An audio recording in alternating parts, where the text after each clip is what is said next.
What up, YouTube? This is my new case, my new build. I sold my last one, and I'm glad I did because now I got this. This is the new Thermaltake suppressor case, which is like their silent optimized case. Kind of reminds me of like a Obsidian 750D with like sound dampening material. Really good for water cooling. A couple things I really like is like how they lowered the 5 1/4 bays, so they're down low, so you can put a big fat radiator up there without having clearance issues. You can put 3 120s in there. I have 3 120s up in the front, and I want to say you can do 4. I don't know. You'd have to remove that, and it came with some. You'd have to remove this, and it came with some bracket. But 1 TB hard drive. I have 3 of these Cougar Vortex fans. 1, 2 up on the radiator. It's a lepa 240mm all-in-one cooling system, which is awesome.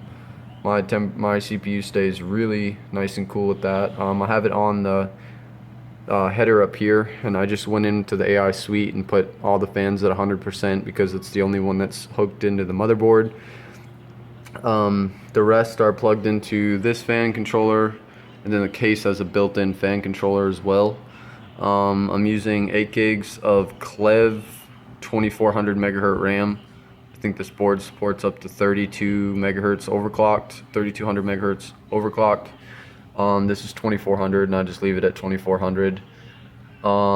This is an EVGA superclocked 980. It boosts to like 1404. It says 980, which is amazing. I have, so let's see, 3 120s in the front, 120 on the bottom, 2 up on the radiator, and then a 140 on the rear. The RM650, love those power supplies. I had an RM750 a while ago that I did a PC with 2 R9 270X in Crossfire with. Just a rock solid power supply, good warranty. But I absolutely love this case. It is incredibly quiet and very easy to work with. I'm using a micro ATX board. Just basically, I think I paid like $70 for that board, brand new, with everything on eBay. I won it in an auction, so for that price, works perfect. Z97. I'm not going to overclock the 4790K because I don't need to for gaming in 1080p. It's already overkill, so I'm pretty good with that. But other than that, it has an Intel 530 series M.2 SSD, which is a 10 gigabyte per second, and then I have a Western Digital Caviar Blue, just as my like gaming drive. But I think that's pretty much it. I did do like a little bit of foam in here just to kind of help the vibration from the fans, because up here in the front, oh, I guess you can't see, but the top of these aren't screwed into anything. There's supposed to be a bracket, but it's screwed in nice and tight down below, and then with these brackets, they're incredibly quiet, move a ton of air. They work perfect. So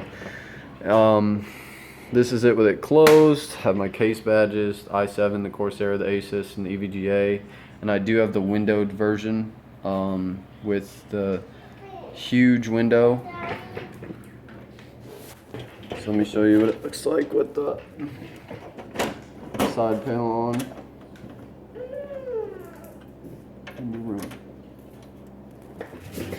There it is, the side panel window. I'm using an Antec green LED strip that's USB powered. Does an awesome job, and that way I don't have to worry about trying to find a Molex adapter in the top. I just have it literally running straight out the back, right through here, through this little water cooling grommet and into a USB. Works awesome. So anyways, that is my new build, and it is awesome. 980, 4790K, water cooled. I did go for this case because it supports the ATX, and I do want to go X99 in the future.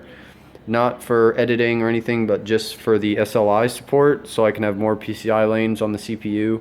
So I could run like 2 980s at 16x.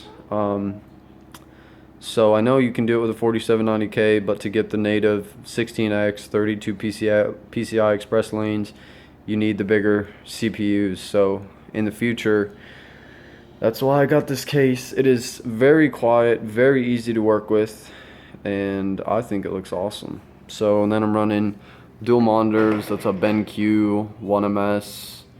I don't even know, but I know it was like 330 bucks, and like the baddest 1080 monitor you could get. 144 hertz, 1 ms refresh rate, 24 inches. And then this is like a Dell like 720p I just use for like Skype and stuff. This is the Thermaltake Poseidon. This is an awesome keyboard. It does all these different features. I just keep it at green, just so at night I can see everything fine. I don't have things flashing. And then my trusty SteelSeries Sensei Raw that I've had for years, still going. But anyways, that's my update.